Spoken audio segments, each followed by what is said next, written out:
There's a very famous story about a man that goes to his Rav, to his Rebbe, his rabbi, but a real rabbi, not like from your list. A Rav.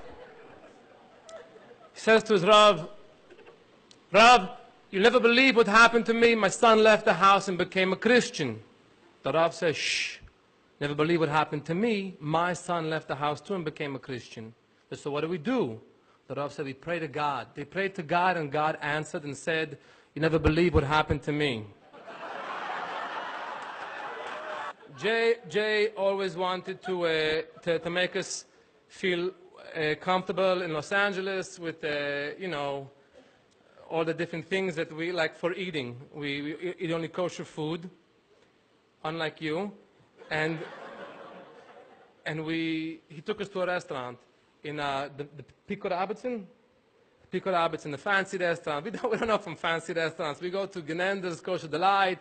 We go Cafe on Lee. You never been there? So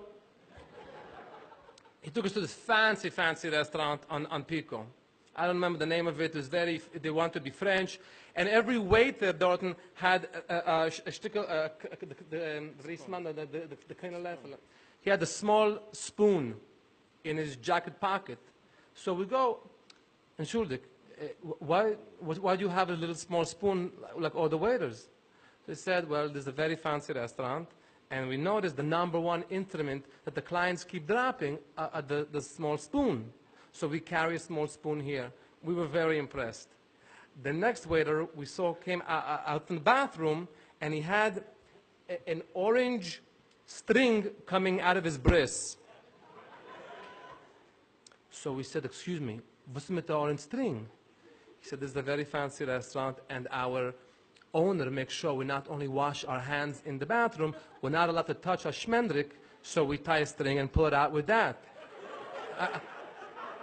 I said, how do you put it back in? He said, with a small spoon, we tuck it right back inside.